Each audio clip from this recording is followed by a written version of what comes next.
of Chief Azuka's billionaire friends had their fill of Binta, but when Binta was with the third client, she became so tired and exhausted. Binta, who could feel her lungs tightening and going out of breath, struggled to reach for her inhaler inside her bag, but all her efforts proved abortive. She struggled until she went out of breath and gave up. Binta was in her lecture room when the ringing of her phone disrupted the peace and quiet of her class. The lecturer, Mr. Gbenga, who was so engrossed in telling his students how Nigeria was colonized, jolted in shock at the loud ringing that came from the inferior quality of Binta's China phone. "Whose phone made that horrible noise?" he asked, and Binta quickly hung the call and hid her phone. But it was too late, as the lecturer walked briskly towards her, stretched forth his hand, and demanded for her phone. Binta stuttered as she pleaded with him, but he backed at her. "Give me the phone, my friend!" Binta handed the phone over to him in tears. Luckily, she had been able to cram the number that had called her before she handed her phone over to Mr. Gbenga. The number wasn't saved to her phone. "It may be a customer calling," she thought to herself as she scribbled the number she had memorized into her notebook and made plans to call the person back after class. She could not afford to lose any customer because every penny earned meant so much to her. Examination was fast approaching, and Binta, who just got admission into the university few months ago, was sponsoring herself in school and still had loads of debts to pay. She had been able to pay her acceptance fee, her dues, and also buy her textbooks. She had also been able to gather 80% of her tuition, which was why every little penny was valuable to her. Tears trickled down her cheeks as she thought about her phone, and she waited impatiently for lecture to be over. After lecture was over, she accompanied Mr. Gbenga, the lecturer that seized her phone, to his office and kept on pleading with him while he pretended to be organizing his desk. After several minutes, Mr. Gbenga looked at Binta. This your phone must be very useful to you. See the way you are embarrassing yourself because of that cheap balasa that you call a phone," he said to her as he relaxed his back on his chair. "Please, sir, the phone is so useful to me. My business is my life. My phone is very important for my business. I am only a hustler and still struggling," Binta replied, relieved that Mr. Gbenga had finally given her attention. "In that case, you would have to do me a favor to earn back your phone. I mean, you were very wrong for not putting your phone in silence in the class," Mr. Gbenga told her. "I honestly forgot," Binta said tearfully. "Okay, I will give you your phone back, but like I said, you would have to do me a favor. I have not seen my wife for a while now because of preparation for this forthcoming examination. I am full, girl. I have to release. I know you understand what I mean," Mr. Gbenga said, looking at Binta coolly from her head to her toe. Binta felt a chill run down her spine. "I do not understand what you mean," she said disdainfully as she squeezed her face, hoping what she was thinking was not what the lecturer meant. "Are you a child?" Mr. Gbenga asked. "You are so beautiful and endowed. Let me have a taste of you. Help me get this relief off so that I can also help you. Come, sit on daddy's lap," Mr. Gbenga said as he patted his lap. Few minutes later, Binta came out of the office in tears and without her phone. She had pleaded with Mr. Gbenga, but he had insisted on having a taste of her first. She sobbed aloud as she thought of how she could not afford to purchase another phone in this harsh economy. As she was sobbing, she felt her lungs tightening and was struggling to breathe. She quickly dipped her hands into her bag and grabbed her inhaler and dragged a dose into her mouth. After a while, her breathing became stable. She noted that the dosage in her inhaler was almost finished, and she promised herself not to cry anymore as she walked towards her house where she was squatting with three ladies. Oh my god! Binta, who was receiving a call, screamed in tears, and the iPhone in her hand fell to the ground and the screen cracked. She had borrowed Pekula, one of her roommate's phone, to call the number that had called her earlier in class, only to find out that it was from a private hospital. They had just informed her that her mother was involved in a ghastly motor accident and was unconscious, coupled with numerous internal bleeding and broken arm.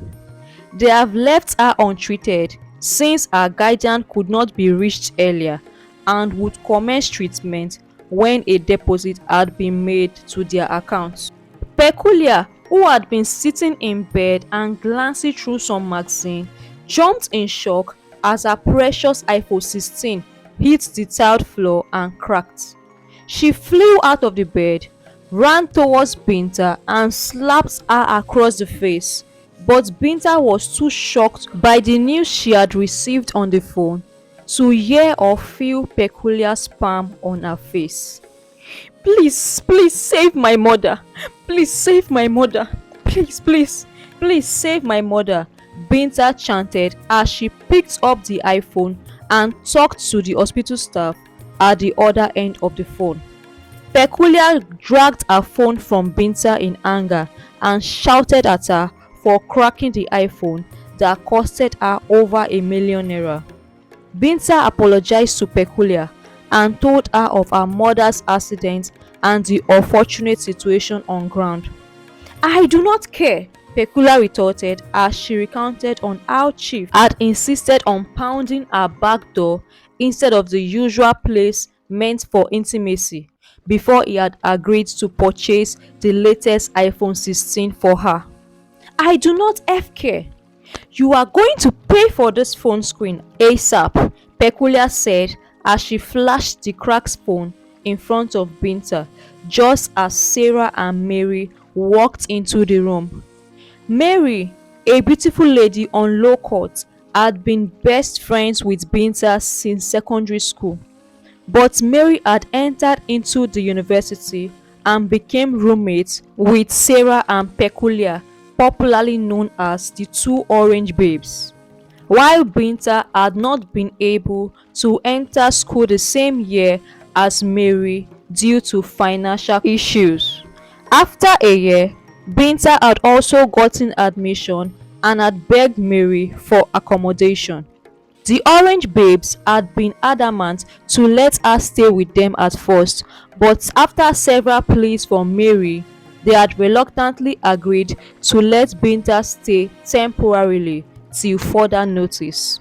What's going on here? Mary asked as they entered and saw Peculiar screaming madly at Binta. I borrowed this mugu my iPhone to make a nonsense call, and look what she did to the screen, Peculiar said angrily. Sarah, the second Orange Babe, screamed loudly at the badly damaged expensive iPhone screen and rushed to grab it. Why did you borrow this dirty girl your iPhone? Sarah asked Peculiar, while Peculiar tried to fix the cracked screen in vain. Mary rushed to Binta's side and whispered to her, what happened to your own phone now? Why did you collect her phone? I told you to stay away from these girls for the main time that you are here. Till we find you an accommodation. Why did you? Mary paused and observed Binta's swollen face. Why are you crying? She asked worriedly, and Binta narrated all that happened to her mother. Jesus! Mary screamed. Where is she now? Binta told her and they both ran out of the room and headed for the hospital. Binta paced the waiting room of the hospital while Mary sat down on the chair, dozing off. They had both arrived many hours ago, and Binta, who had decided to drop out of school, made a deposit of all the money she had managed to gather to pay her school fees for the hospital. Mary had also helped her to pay up the remaining balance, and the treatment for Binta's mother had begun. Since then, Binta hadn't seen the doctor or any of the nurses. "Your mother will be okay," Mary said sleepily as she spoke to Binta, who was still restless. "Come and sit down for a bit, Binta."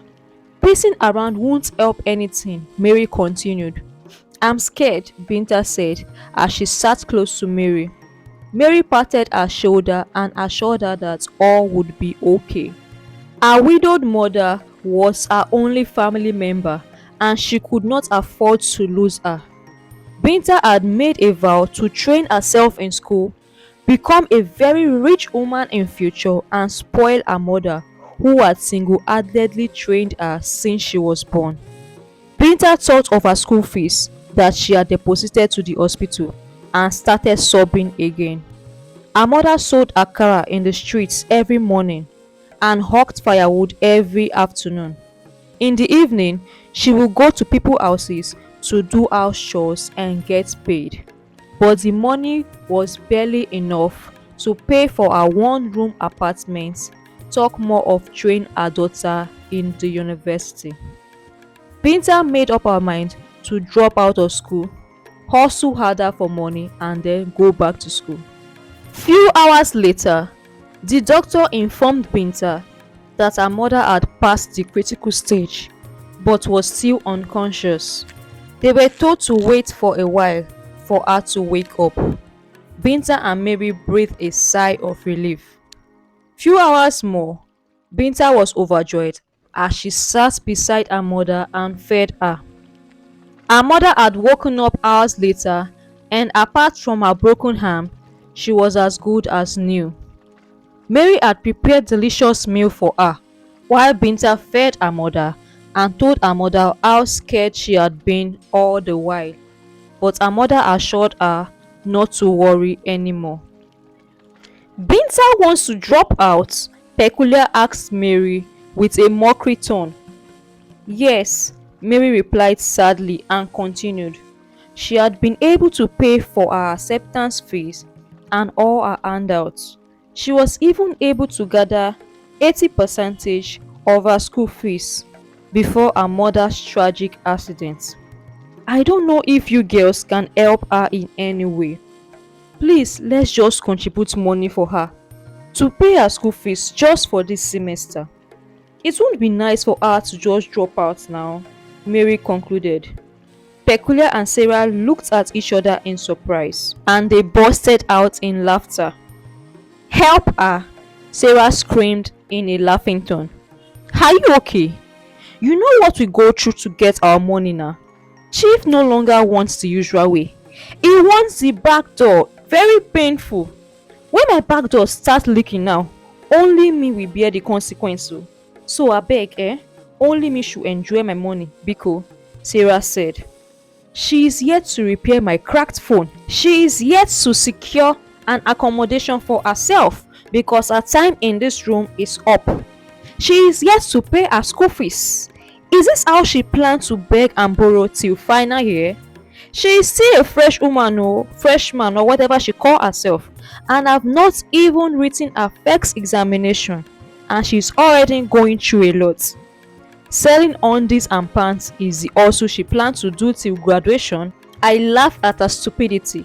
See let her just drop out if she can't join our shower hustle. She should drop out because it's not too late. She's still in 100 level," Peculiar concluded and rolled her eyes. "Don't worry, I will pay for your cracked phone screen." "How much is it?" Mary asked Peculiar.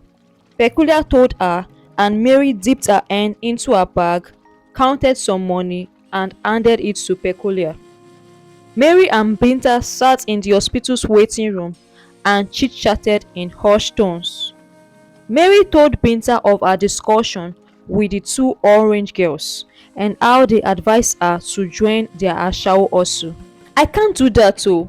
I'll rather drop out of school please. I can't do that. The money is too unclean," Binta said. "Oh, but that same unclean money was good enough to pay your mother's hospital bills, right? And even fed you all this while, right?" Mary said angrily, feeling offended. She had joined the business few months ago after entering into the university and having the lifestyle of the two orange ladies. The two orange girls had convinced her to join them. That was how she had been able to pay her second year school fees and afford a comfortable lifestyle. "I'm very sorry," Binta quickly said to the offended Mary and hugged her. "Please forgive me," she continued. While they were in embrace, Binta saw the doctor and few nurses running into her mother's ward. She quickly jumped up in fear and ran towards the ward and tried to enter, but was obstructed by a nurse. "You can't go in there right now, ma'am," the nurse said to Binta worriedly.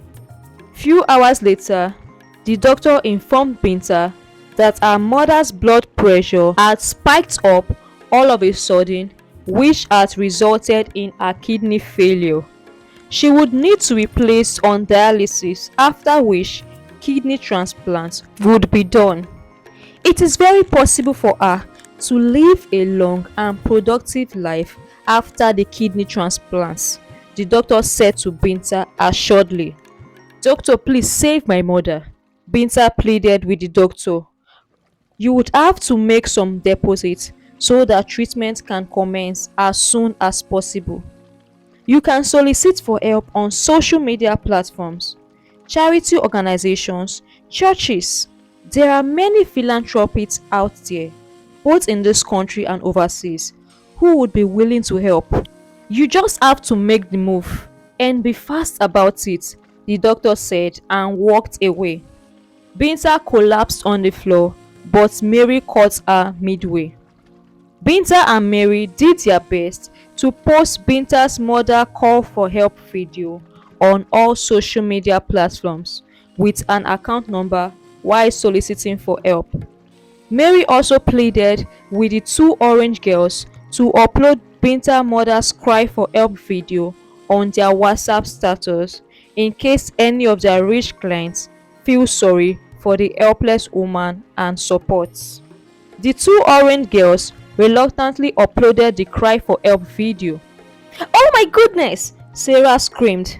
"Chief Azuka just sent 3 million naira to me to support Binta's mother," she continued. All the girls looked up in shock. Mary and Binta started jumping in happiness and hugged each other. "You should have just sent the money to the account number on the video now," Mary said as she kept jumping in joy. "I covered the account number. Any money coming from my person must go through me. And besides, why are you girls happy?" Sarah said, looking angry. "You really expect me to transfer this 3 million naira to you? For what exactly?" she continued. "Chief Azuka has been knocking me in my back door for 2 years straight and have never given me this huge amount of money at once. He only gives me slim cash, but he has 3 million naira to send to you that did nothing." "I'm not releasing the money oh," Sarah said. "My chief, my accounts, my money." Binta immediately went on her knee to beg, but Sarah refused. "If you need money, you have to work for it," Sarah said and stormed out of the room, closely followed by Peculiar. Binta sat in the club together with Sarah and Peculiar. She had reluctantly agreed to follow them to their joints, and they had gladly dressed her up to look good and suit the occasion that they were going for. And they made Binta promise to pay them 10% each for every client she gets.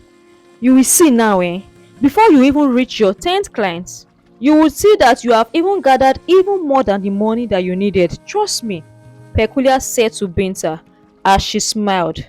Binta noted that this was the first time Peculiar had ever smiled at her. "This man loves pounding the back door. Are you up to the task?" Sarah asked Binta, and she nodded. Chief Azuka approached the table with his friends, and after exchanging pleasantries, Sarah introduced her man, Chief Azuka, and also his friends to Binta, and the first man eyed her. "I like her," he said. They agreed for a price, and Sarah demanded that the money be paid to her account directly. She would be the one to pay the money to Binta by herself. They all went down to one of Chief Azuka's houses and began to party. Two of Chief Azuka's billionaire friends had their fill of Binta and paid their money to Sarah's account. But when Binta was with the third client, she became so tired and exhausted. She was also dehydrated. She tried to drink a glass of water, but the chief, who had heard of how her back door was so tight, couldn't wait to have his own fill. Binta, who could feel her lungs tightening and going out of breath, tried to push the chief away, but he was too strong for her. He drove into her back door and pounded mercilessly. Binta was going out of breath and struggled to reach for her inhaler inside her bag, but all her efforts proved abortive. She struggled until she went out of breath and gave up, while the chief, who was oblivious to what was going on, kept on pounding her very tight back door with sheer happiness. Mary was in the room sitting and wondering where Binta had gone. It was 3 a.m. in the morning and Binta was nowhere to be found. Mary had gone the evening before to plead with her father for forgiveness. He had disowned her few years ago after finding out from her mother that she was not his real daughter.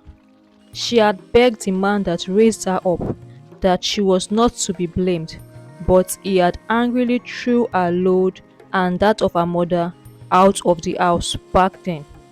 She had hated him for that and abstained from him. But because of Binta's case, she had gathered courage and gone to see him the previous evening to plead for help for her friend's dying mother. He had acted strong-headed and disdainful at first, but after she had pleaded continuously, he had looked sober and promised to help Binta's mother. They should both come back to the house the following day, he told her. Mary had gotten home and was surprised to see a little note on the bed written by Binta, explaining that she had accompanied the Orange Babes to Osu. She had been unhappy when she saw the note. Her father was back in her life. Even though they do not share the same blood, they had so much sweet memories that he could not just throw away in the mud just because DNA showed that she was not his daughter. Her father was wealthy and should be able to help provide for fund for both her best friend's mother hospital bill and even their school fees. She won't have to go with the Orange Girls to have her back door pounded anymore, she thought with disdain in her mind as she recalled the two experiences she had managed to encounter few months ago and the pain she had passed through during the action. She had managed the money she had made seriously, while she promised herself never to find herself caught up in such act again. But then, the money was gradually finishing after paying her second year school fees, Binta's mother's hospital bills and feeding. She was really glad that her father, or her former father, had finally warmed up to her. As she sat down thinking, there was a knock on the door and Binta walked in. Mary was surprised because she was very sure that the door was locked. "Binta, where have you been?" "Well, I have good news to tell you. I went to see my father and we made up," Mary said excitedly, but stopped on her track when Binta's face remained emotionless. Mary, please, Binta began. I am going somewhere, but I don't know if I would be back. Please help me collect my 2 million naira that was paid to Sarah's account for sleeping with two men, and help save my mother, please. Help my mother. Thank God you said your father is back. Please, my mother, help her. I know it's too much to ask, but please help her. I am glad you and your father had made up. Please don't do prostitution again, Binta concluded. I don't understand you, Mary said, her facial expression filled with fear. Where are you going and why are you not sure you will be back? Mary asked. I really want to come back, but no one to help me. Everyone are ignoring me, Binta said and turned back to walk away. Mary jumped up to grab Binta before she could walk out, but Binta disappeared and Mary screamed and jumped up from the bed, only to realize that it was only a dream. She looked at the time. It was 6:15 a.m. in the morning. Just then, Sarah and Peculiar hurriedly rushed into the room and closed the door, panting and almost out of breath. What is going on and where is Binta? Mary asked in anger as she looked at the two sweaty girls. Binta, Sarah said, almost out of breath, is dead. Mary screamed out her lungs as Sarah recounted how Binta had stopped breathing when the third man was having his fill of her, how they had all panicked and dragged her body out of the chief's house and dumped into a nearby bush. We didn't know she was asthmatic, Peculiar said in fear, as Mary grabbed both girls by their neck and attempted to strangulate them. Is Binta really dead or would she survive? What do you think will become the fate of Binta's mother? Is Mary's father genuinely ready to help or do you think he has a mischief under his sleeve? Find out the answers to this question in the part 2 of the story.